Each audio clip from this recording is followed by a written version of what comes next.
Lesson 28 is where we need to head and focus. Graphs of rational functions 2, and then a special limit. So I think the special limit is, well, we talked about it down at the bottom. Then it says just some special limits, some limits to be familiar with. But right now we're going to talk about graphs of rational functions 2. I don't remember how many of these we have throughout the year, but we just kind of keep graphing with rational functions and adding on. So these are things that, to be able to graph them by hand. So a rational function is a fraction of polynomials whose coefficients are rationals. So rational function, remember rational means it is a fraction, right? So a fraction, it's a fraction of polynomials. So if this was FOILed out, it would be horrible because we couldn't graph it by hand very well. But, this would multiply out to be a polynomial. And the coefficients are rational. So they're fraction, they're not imaginary, just rational coefficients. First of all, a couple of key things. Okay, so the zeros. What do I mean by the word zeros? What's that vocabulary mean? Okay, x-intercepts. So the zeros of the numerator are the zeros of the function. So basically, the factors in the numerator we are going to set equal to 0. And if we set those equal to 0, those would tell us the x-intercepts. The zeros of the denominator are the x values where vertical asymptotes occur, which you guys already know, right? How do we find our vertical asymptotes? We set the denominator equal to 0. So those are going to be key things. When you have this big old messy fraction, numerator equal to 0, denominator equal to 0, tell you key pieces about the fraction. And yeah, if I need to throw this in here, the word here is x-intercepts, in case you have forgotten what zeros means. Okay, since a rational function that is composed of unique, non-repeating linear factors changes signs at every 0 of the numerator and the denominator, the graph must cross the x-axis at each 0 and must jump across the x-axis at each vertical asymptote. Does that make sense? Probably not, but So, okay. So first of all, we are specifically talking about non-repeating linear factors. So our factors all just have a power of 1 today. Okay, so as long as a factor has a power of 1, what's going to happen is the graph has to change signs at the 0. So when it crosses through the 0, it's going to cross through. It's going to go from positive to negative or negative to positive. It won't turn around and stay where it's at. And it says numerator and denominator. So that means at a 0, it's going to cross through, positive to negative. At a vertical asymptote, if your graph was positive on one side, it will be negative on the other side, or vice versa. So we're always changing the sign is what it is. And it's because that these are just powers of 1. Okay, so the graph right here is where it talks about it crosses the x-axis at each 0 and jumps across the axis at the vertical asymptotes. And that's really what we're going to practice today. Okay? Ready to try? Trying to remember all the different things that I looked at in here. I have a feeling to be safe, this will make life easier if I move this graph up. So I'm going to move the graph up. Okay, as we look at example 1. Okay, where can we start? Find the zeros. Okay, find the zeros. And how do we find the zeros? Set the numerator equal to 0. Okay, set the numerator equal to 0. So, right here are my zeros. Where do we have zeros at? 0 and 7. 0 and 7? That x matters, right? That x matters, so you have zeros of 0 and 7. So in case you forget, these are the x-intercepts. Okay, good. What else? Read letter asymptotes. Okay. Set the denominator equal to 0, right? And these are going to be your specifically vertical asymptotes. Where do I have vertical asymptotes at then? -5, -2, 2, and 5. Okay. -5, -2, 2, and 5. I'm obviously not taking the time or space to write the workout for those, right? We're okay there. Okay. Let's talk about horizontal asymptote for a moment. Isn't that the one like if the higher powers on top and all that stuff, but since the powers are the same, there wouldn't be one, right? Or is there one at 0? Okay, so it does have to do with powers, right? If the higher power is on top, there is no vertical asymptote, or excuse me, horizontal. If the higher power is on bottom, the horizontal asymptote is 0. And if they're the same, then we look at coefficients. Now, as we think about this, I'm just trying to figure out how I wrote this out in the past.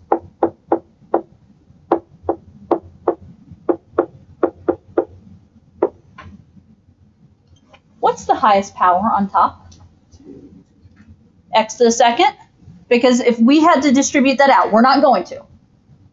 Which that distributing that would be fine. It'd be the bottom that we don't want to, okay? But that would be an x squared on top, wouldn't it? What about if we multiplied that out on bottom? It would be an x to the fourth. What's that tell me? 0. Yeah, because this is kind of a reminder.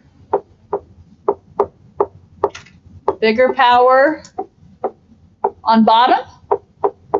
So we're going to have a horizontal asymptote at y equals 0, which I would say 99% of the time, if not all the time, when we graph these rational functions, that's what they're set up as, is that there is a horizontal asymptote at y equals 0. Now, one other thing I want to mention before we start graphing, I think there's only one other thing. Did you guys catch what's out front? Negative. Is that negative important? It's just going to reflect it. Okay.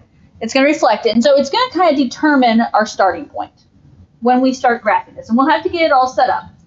But what ends up happening is this negative that's out front here. Normally, a typical graph at the right, we start on the positive side. Okay, so we always start from the right and we'll start on the positive side. Unless there's a negative out front. If there's a negative out front, we're going to start on the negative side. Or in other words, yes, the graph is going to be reflected. And so, because this is a negative, we always start our graph from the right. I'm trying to write small, and I'm not doing it too well. Okay, from the right.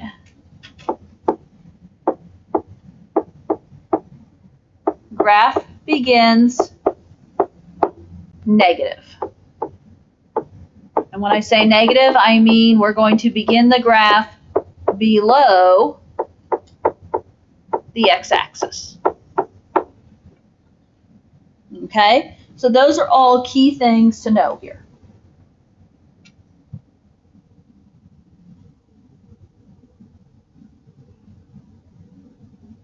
You got everything you need? So I'm ready to do a big old graph. I'm going to make this, I'm going to use like this whole area here and make it a very long graph is what I tend to do in this situation. Let's see, how far do we have to go? I'm just trying to decide, because we have those asymptotes at the 5s and 2s, but we also have to go as far right as 7. How off center do I want to make this? We'll go here.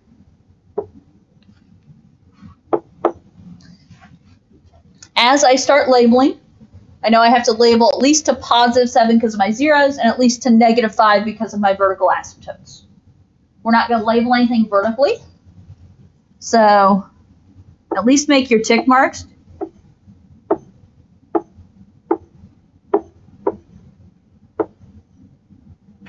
I'm just honestly labeling kind of the important ones, but I'm making a tick mark for each number.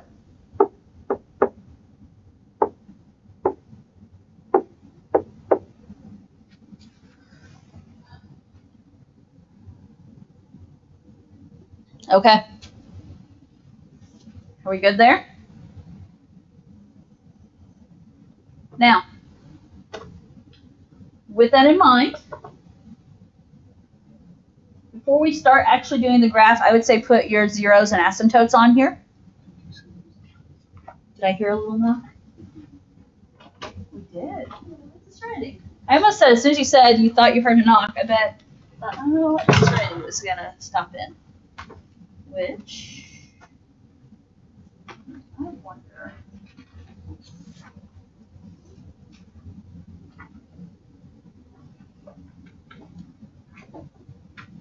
Let me see if I have an extra because of what they do. Okay. So what did I say here? I haven't touched that. Okay. Put my piece back. What I would say. Can you erase? Can we do it here, or if you'd rather just use that front side? Okay. Yeah, might be. You know, I don't care. Just tell me what you do at the end. Thank you. I did. You know, it was one of those things. As I said, I didn't realize what I was doing until it was too late. So. Okay. Did you draw in some of these asymptotes and stuff? So I have a vertical asymptote at -5. I'm drawing my dotted line. At -2, drawing my dotted line. At +2, at +5. I also have zeros at 0 and 7. And so as a visual reminder, I'm going to go ahead and put a dot there. That's my visual reminder, because here's my thing. I want all my information on the graph so I can just draw the graph as I go. I don't have to, you know, go back and think, okay, wait, where was this? Where was this? And the other thing that I have not thrown in yet is we talked about there is a horizontal asymptote, right? Horizontal asymptote is y equals 0, which is the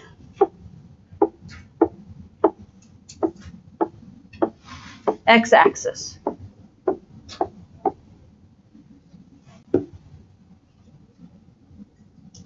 Okay, you got it? So, we always start on the right side of our graph. And as we start on the right side of the graph, normally I would start up here on the positive side. However, because we had a negative coefficient out front, we're going to start on the negative side. So we're going to start down here. Now, what are some of the first things you notice? And when I say start down here, start below. Okay, horizontal asymptote. Realize what that horizontal asymptote is that is describing in behavior. As my graph goes infinitely off left and infinitely off right, my graph is going to run alongside the x-axis because that's where there's a horizontal asymptote. Okay? That horizontal asymptote, that's where you can't cross it, is as it goes off to infinity. Realize we have a couple of zeros on our asymptote, don't we? And that's okay. You can cross the horizontal asymptote in towards the middle. You just can't cross it as it goes off to infinity. As opposed to vertical asymptotes, which you will never cross. Okay? So now we're going to start here, which means this graph is essentially, it's running this way. And as I draw, what's the first thing you notice? We have a 0 there, right? And we can graph this in the calculator here in a moment for comparison's sake. But what's going to happen is as you approach that 0, the graph tends to kind of bubble down, and then it'll cross through. And I'm not drawing this exactly right, but you get the idea. It will cross through that 0. And then what's the next thing you see happening after you cross through that 0? There's a vertical asymptote, and it'll go up and look something like that. I'm not 100% sure I have the graph 100% accurate at that point, but here's the deal. We're just going for the general shape. Okay? We're not going for preciseness here. Now, what happens at that vertical asymptote? So it will stop going there and pick up again from the bottom. Right. Since it ended going positively, Now, when we jump over the asymptote at 5, it's going to pick up coming from the negative. Does that make sense what I just drew in there? It's going to pick up coming from the negative. And as we look at this, the next thing we see is a vertical asymptote at 2. Do we have any zeros? No zeros. So do we have any reason to cross the x-axis? No reason to cross the x-axis. So what do we have to do if we can't cross the x-axis?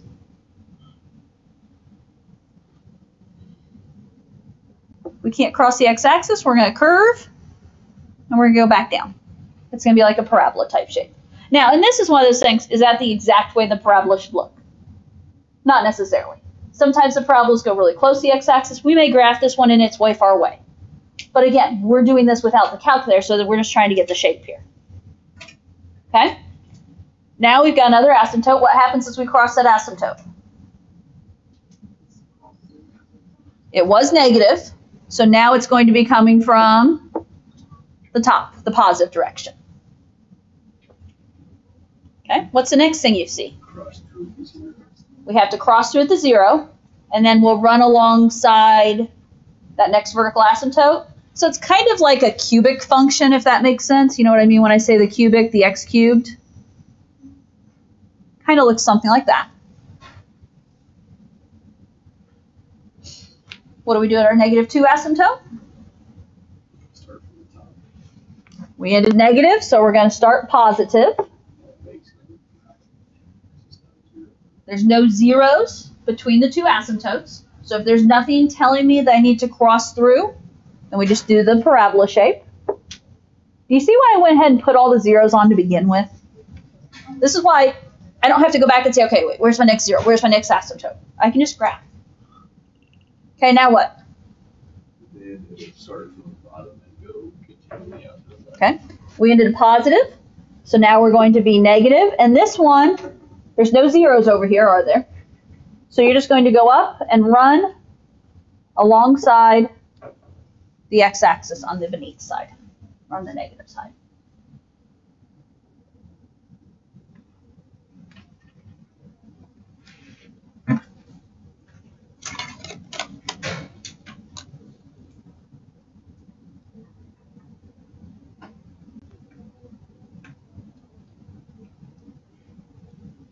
Did anyone graph it out of curiosity?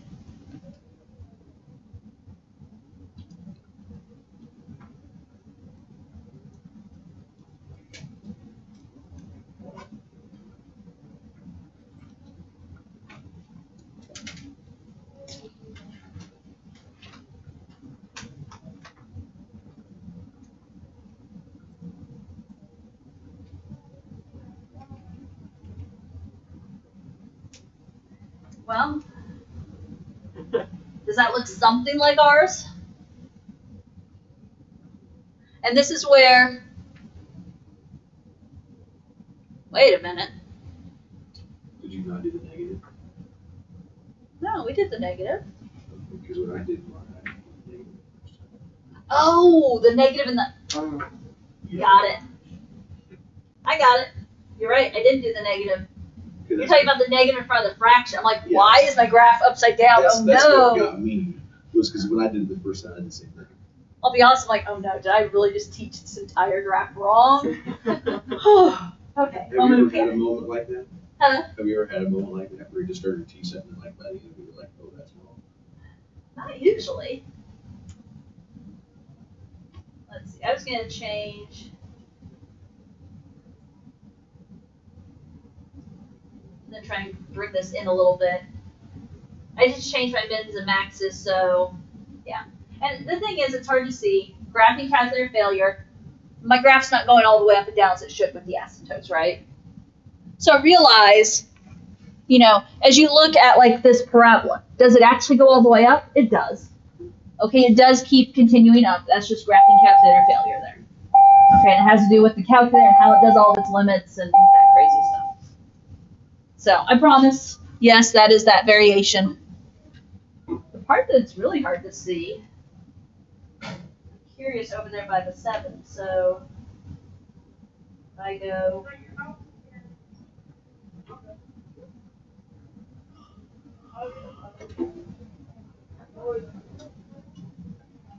I'm trying to zoom in. Yes, even then you can't even really tell. Well, you can't even really tell it crosses the 7 there. Usually there's a little bit of a bubble there, but they're not even showing a bubble. Anyways, you get the idea, right? This is the, this is the type of skill we're looking for. Okay? Okay, let's try another one.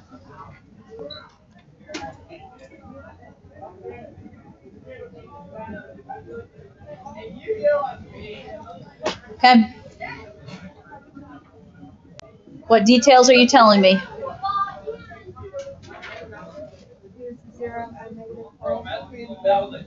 Okay. So based on the numerator, there are zeros at x equals -5, 3, and 1. Okay?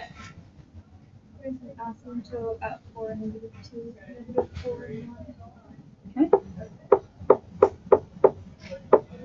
There are vertical asymptotes at x equals 4, -2, -4, and 1.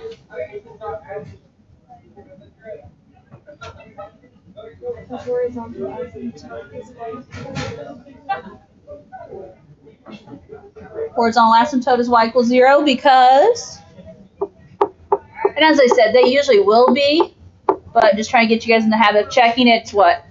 X to the 3rd over x to the 4th. So bigger power on bottom makes it y equals 0. And which side where are we starting at? So this time we'll start on the top. We'll start on the top. We'll start positive because, and here's the deal, because as you look at that equation, it's positive x to the 3rd something and positive x to the 4th something. So this time we will start, how do I want to say it? Positive from right.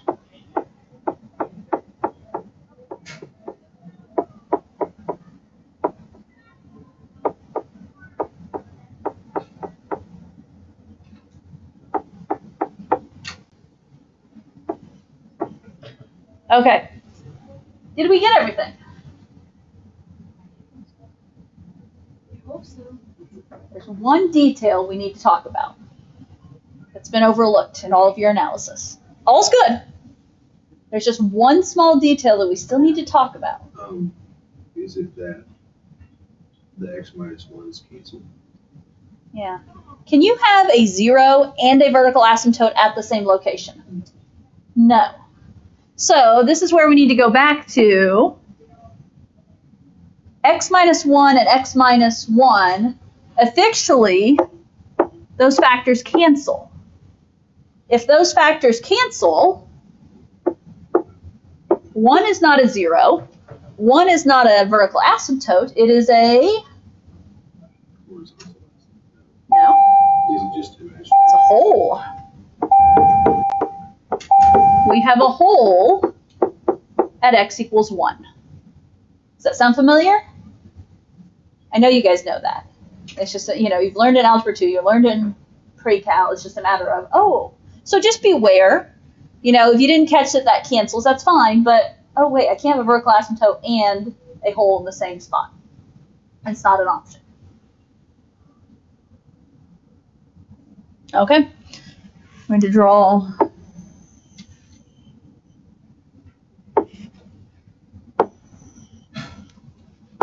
Okay.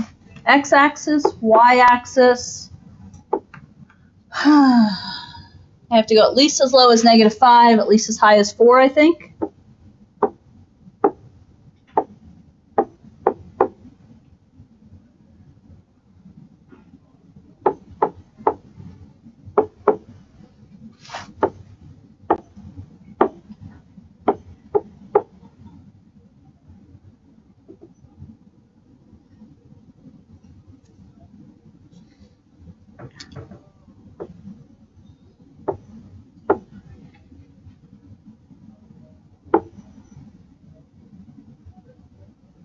Okay, I think I got my graph graphed there.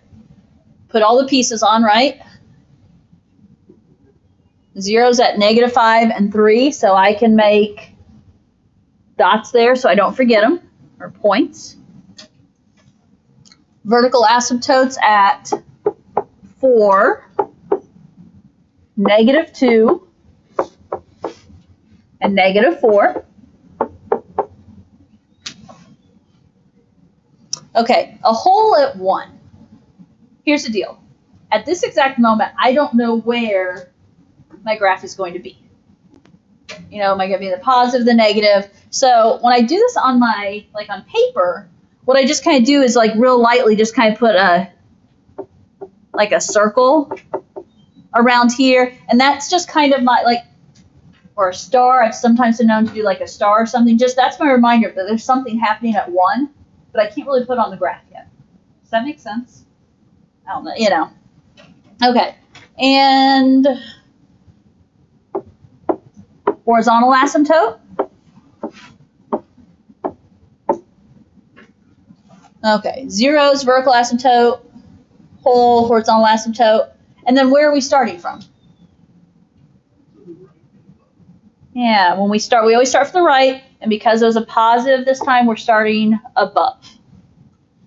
Okay. You ready? As I start from above, what's going to happen first? It's going to hit the asymptote. Yeah. Just follows along the horizontal asymptote, and then as it approaches that vertical asymptote, it goes up. Okay, now what? Start at the bottom of that asymptote, go up through 0 towards the hole. Okay.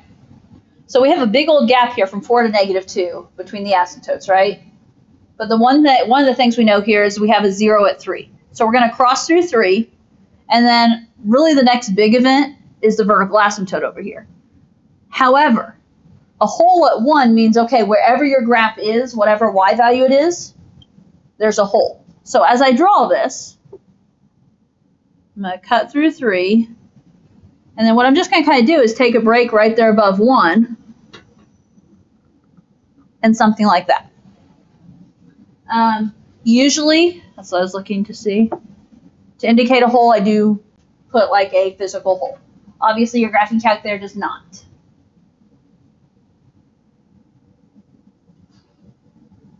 Okay. What happens after this next vertical asymptote? So it starts at the bottom and go across the axis. So it just makes the downward gradual. Okay. It was positive, so now we're negative. No zeros allowing me to cross, so we stay underneath the axis. And Then it starts at the top, goes down, crosses through the 0, -5, and goes towards the okay. So as we do this, if there was no 0, we just run alongside the asymptote. Because there is a 0 here,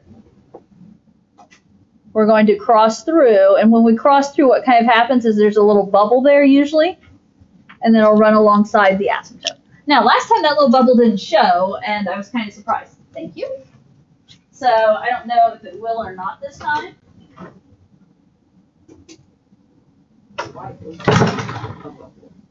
And I think it's just because, as you know, it's trying to approach that 0 value as it goes out.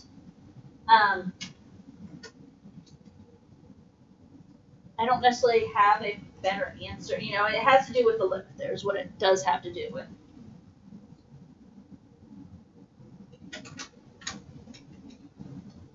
Okay, what do we have?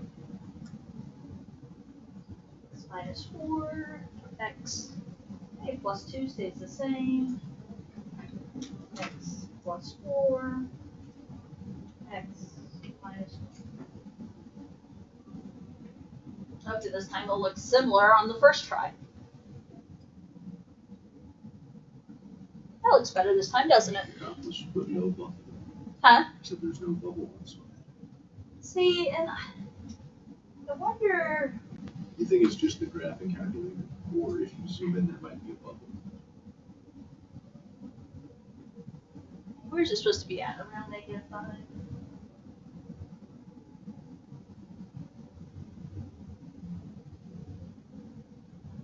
See, and I don't know. Let's make make me feel like I'm lying here, and it's in the past the calculator never usually shows them. I don't know. Regardless, show it crossing through at least, right? Okay. Got it? Let's talk about some of these limits.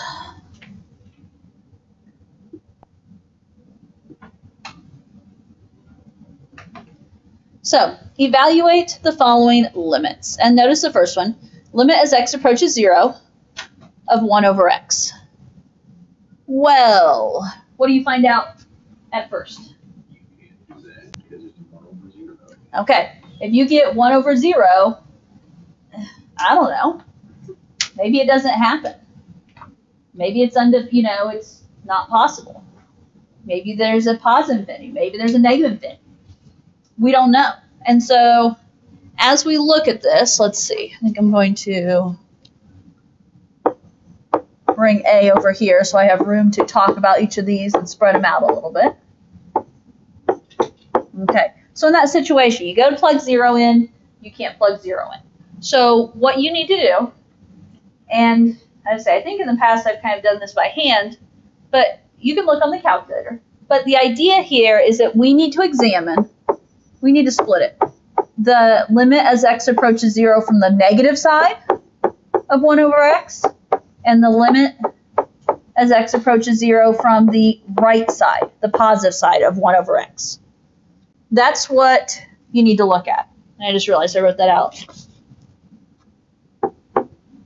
So think about this. As you approach 0 from the left, actually, maybe I should talk about positive first. Positive's going to be easier. As we approach 0 from the right. Okay, so if we put a number like 10 in, 1 over 10, and then 1 over 8, 1 over 5, 1 over 2, 1 over 1, 1 over 0.5, 1 over 0.1. What happens? When you do 1 divided by, the smaller the decimal, or the smaller the number you're dividing by, the bigger the number gets. So if you're approaching from the right side of 0, you're going to be getting positive numbers and going towards positive infinity. And you can check that with the calculator. Okay. We could also use the list of x values. What about if you're approaching 0 from the negative side, and so you're plugging in negative numbers? It'd be the same thing, but it'd be negative. Yeah, because you're doing 1 divided by a negative, and the smaller those numbers get, the larger the value of my fraction gets. And so that approaches negative infinity. Okay, if one side approaches positive infinity, the other side approaches negative infinity. This is an example of a graph that, or the limit, does not exist.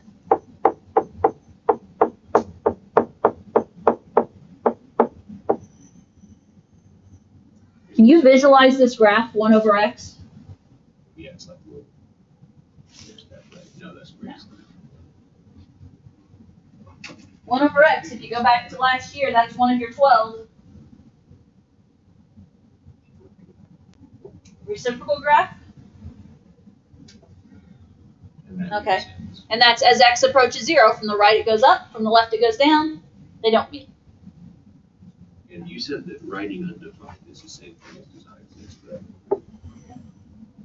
Or is it not? I believe so. To my knowledge, I've never seen anything otherwise.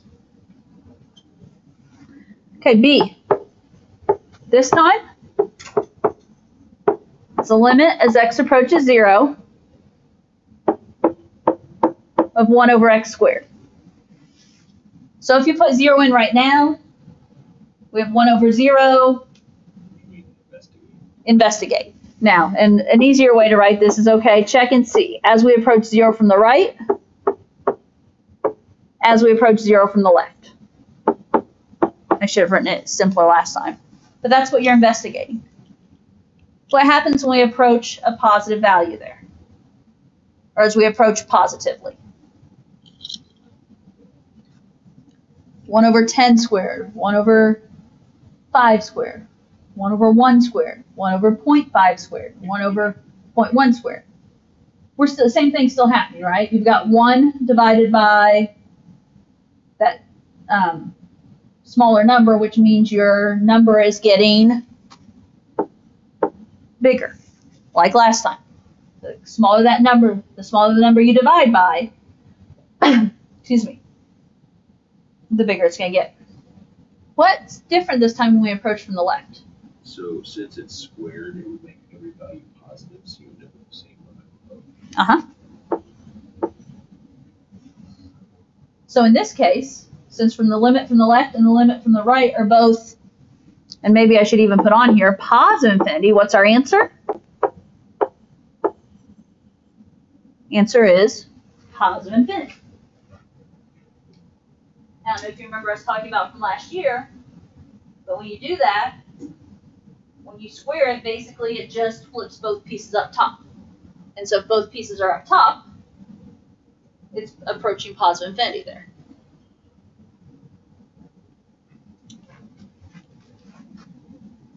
Okay, C. Limit as x approaches 0 of 4x plus 8 over x plus 2. So you can just plug the 0 in. I don't think it'd be that easy. Or is it just you get 8 over 2 equals 4? Yeah.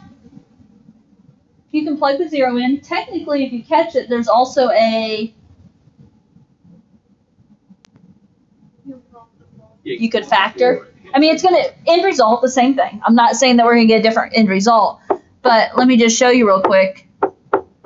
If I factor out that 4, it's 4 times x plus 2 over x plus 2. The x plus 2's can cancel, and then you have the limit as x approaches 0 of 4. What happens when you're doing the limit as x approaches 0 of 4? There is no x value to plug it in for, so my answer is just 4. Okay, so yeah, it was that easy.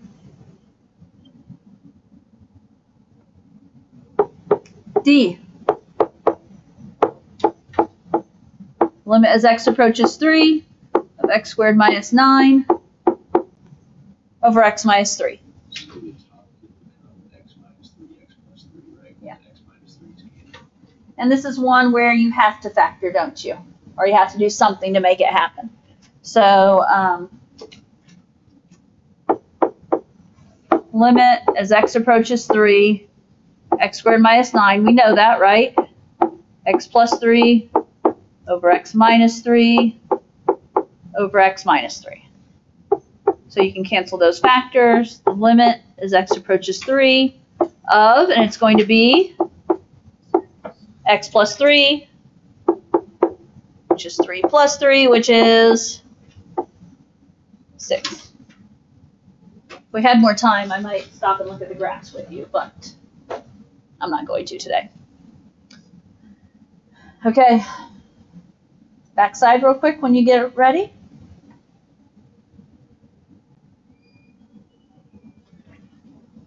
When you get to the backside, start looking at them.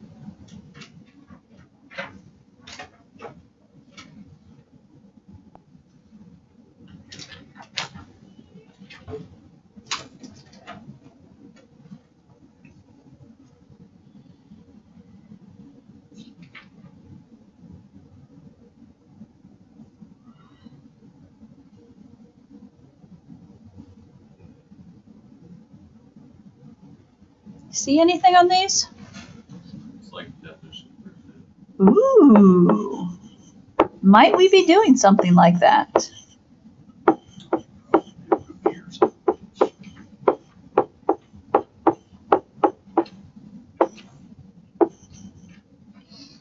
Okay, guys.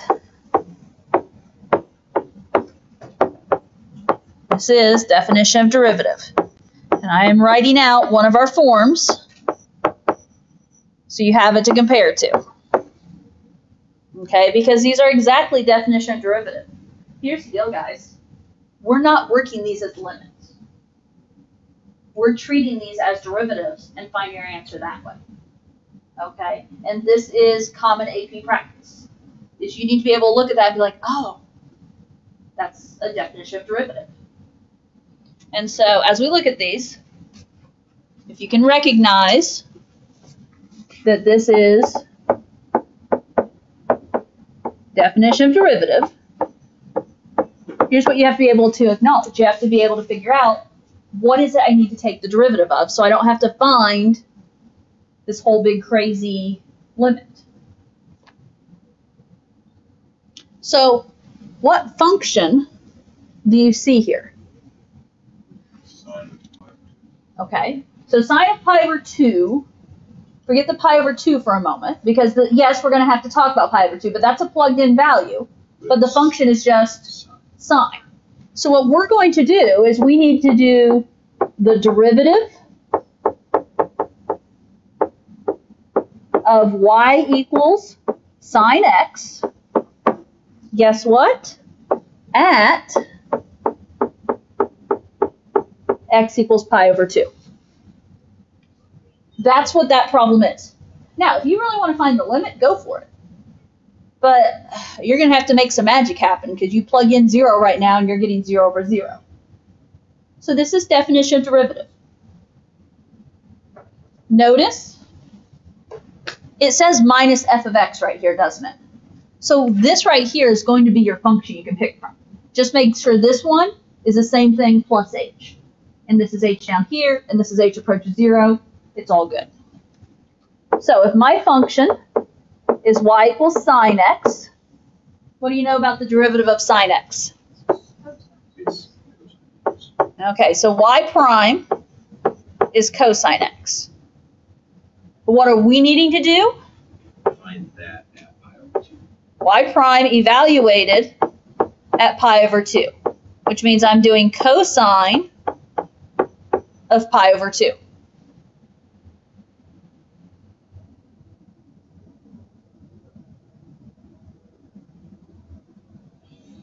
Which is 0. Which is 0.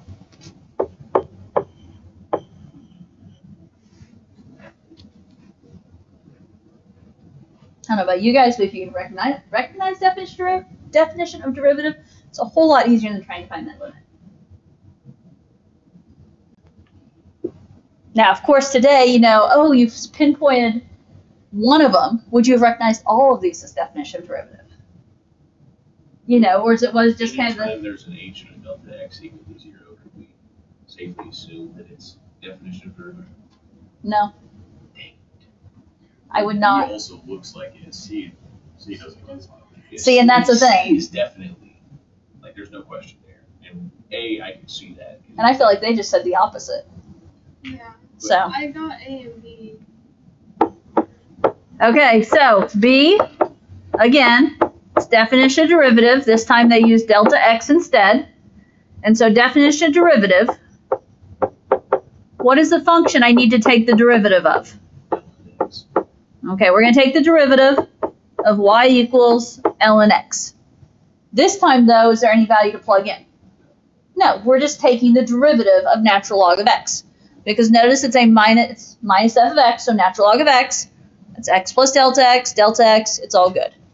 So, if y equals natural log of x, what is y prime? Do we remember that special case? Derivative of natural log of x is 1 over x.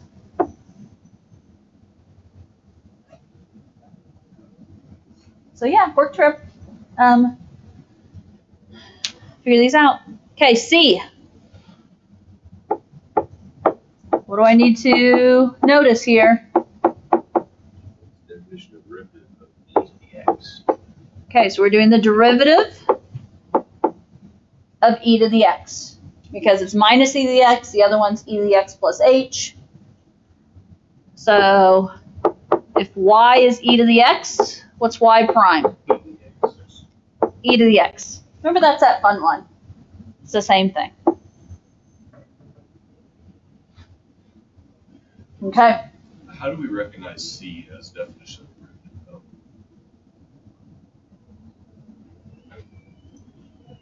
because it just is. So the function is e to the x, right? And then the definition derivative is f of x plus h minus f of x. So since it be minus e to the x, that tells you that f of x is e to the x. But then you're adding the h to that, so that the first part is e to the x plus h. I think the key is here, remember, if it's e to the x, when we do the x plus h part, it's every place you see an x, we're going to replace it with x plus h. And so realizing that, okay, right there was an x, there's now an x plus h. So earlier when you said, when I asked, is it every time there's just a limit of h approaching 0? So there's going to be something fancy later on with h approaching 0? No, not necessarily. I just can't guarantee that you wouldn't see a limit some other, I mean, is it likely it might be definition derivative? Maybe. But who's to say that they don't throw a definition of derivative with a different variable? Who's to say that they don't throw in something with h or delta x that isn't definition of derivative? Because they can pick whatever variable they want. So that's why I would not count on that. Now, I think it does bring me to like, oh, I need to check, is it definition of derivative? But it's not a guaranteed thing. So, and this is kind of one of the things I've been hinting at all year, right? If I had just taught definition of derivative one day and you barely used it, I don't think you would have necessarily recognized that as well. So it actually was. It was. The torture was helpful, I Look at promise. that. Okay? This is a rather productive torture session.